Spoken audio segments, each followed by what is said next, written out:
Well, good evening, good people. Mark Holmes here, and as always, I want to say thank you all for watching, commenting, subscribing, and being part of the Joe Blue Sports Report.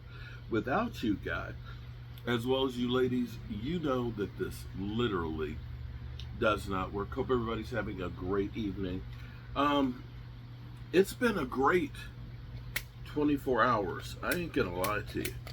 Um, I ain't gonna lie to you. This is the most excitement that I'm trying to remember the last time we were this excited about a move that the Cowboys made.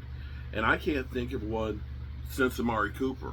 I think what we have seen with the Dallas Cowboys for so long is the addition by subtraction, doing more with less.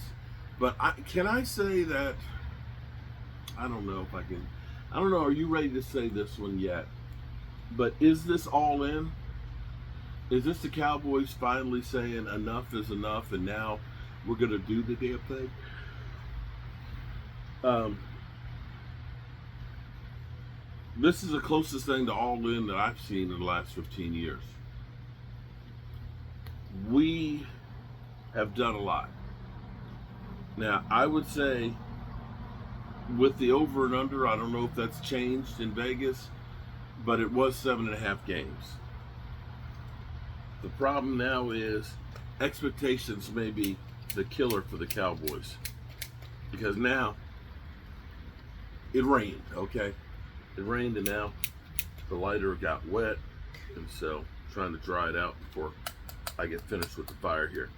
Because once it gets wet, shit does not want to ignite, and then tomorrow I'm going to have a problem.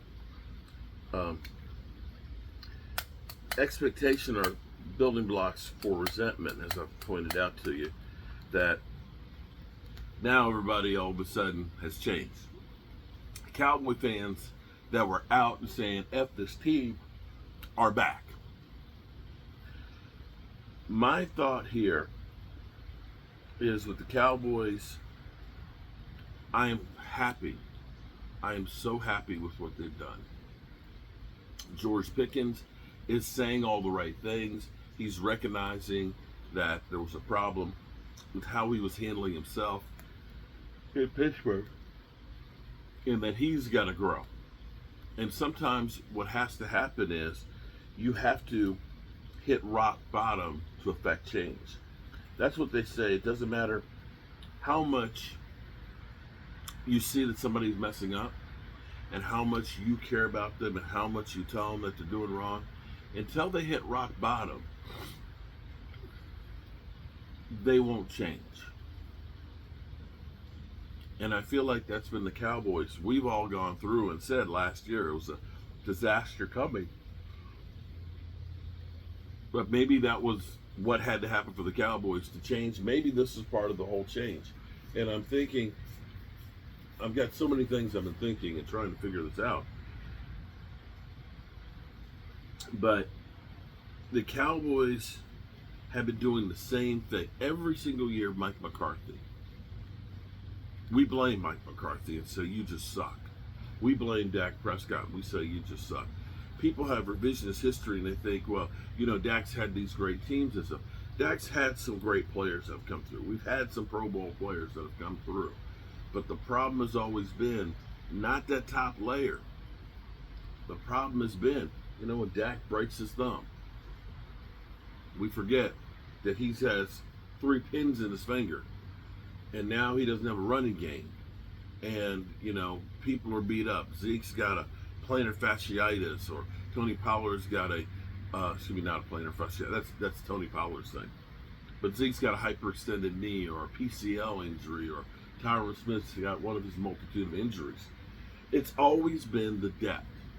Well, we got a lot of guys that we signed right now that now are looking around thinking, I'm going to be a Dallas Cowboy a few weeks ago that have been signed, and now they're thinking, I may not make this roster because we've got a lot of guys that are competing. I love that. But what I hope is that the Cowboys aren't done. We're going to have some people who We're going to have to figure out if we're going to be able to keep. Deron Bland's going to be one of them. We got a lot of guys that are going to be free agents next year that we've got to decide. Is that somebody that, there we go, is that going to be somebody that we hold on to? Deron Bland's going to be one of those guys that you're going to have to figure out. Are you going to be able to keep him? It's going to be great because this year they're going to be playing lights out. But what I hope is what happens to the Cowboys too many times becomes complacency. We get happy and excited because we finally did something. And for those out there that are saying, well, the Cowboys, they use so much draft capital to get this guy. Yeah, I'd say a 3 is quite a bit, but, you know, I'm okay if he performs. If he gets me 900, 1,000 yards, that's chump change. I hope that the Cowboys aren't complacent now and say, boy, we did a lot this offseason and we're done.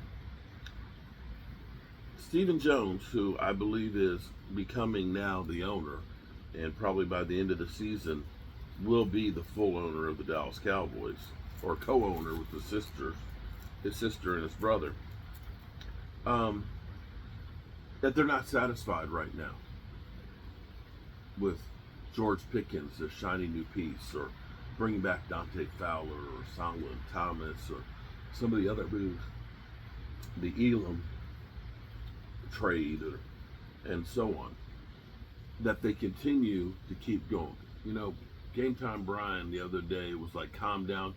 No, I'm not going to be calm. I'm not going to be content. You got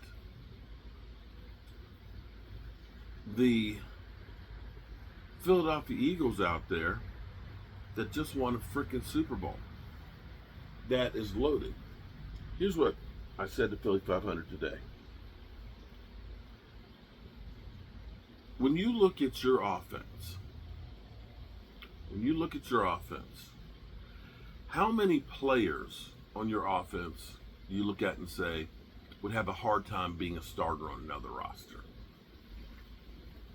He's going through and it's like none of them. Yeah. Now do the same thing with what we put on the field last year.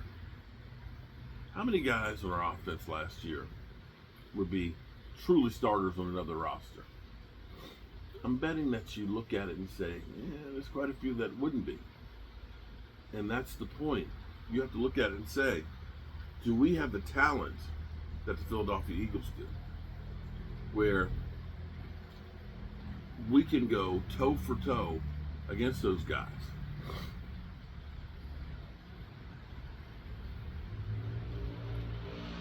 And until you know that you do, you can't be complacent. You have to turn over every rock to try and get as much talent as possible. And not settle for saying, yeah, we're better than we were. Because we are better than we were. And I would say take the over on the Dallas Cowboys right now. But I'm not ready to say, that's it, we're good. Listen to Jane Slater. Jane Slater's like, you know, the Joneses seem to be okay where they are right now. They're happy with what they've done. And they probably won't make any other moves before training camp. And I think that's a mistake. You got some cash, and you need to go ahead and get Micah's deal finished. If you go through and you get Micah done, get that money on the cap, and continue to look in a couple spots. I'm still concerned about my secondary. Yeah, we have a lot of potential. Savon Rebel could be great, but we know it takes time with the ACL injury, that it's really another year before you're truly 100% yourself. I don't know about Diggs. Diggs didn't look good last year, and the year before he was injured. So we're a couple years away from him being great. And I hate to say that all of these moves that they made end up being with the same results. So, Jerry, don't take your foot off the gas pedal. Now's the time to keep ramming it down their throats, to keep going back to being that deal maker, that guy that was back there in the 90s that was saying, we want the best. We will win. We must win. We're going to win. That's what I want to see.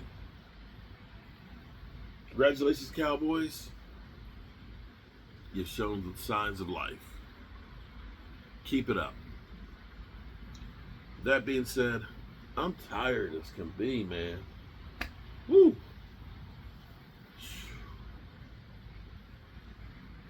Seems like since 6 o'clock yesterday morning, everything has been a blur. And I'm going to carry my butt to bed.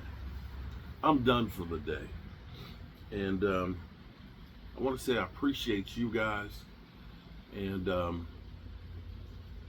tomorrow, of course, we all hope is another day.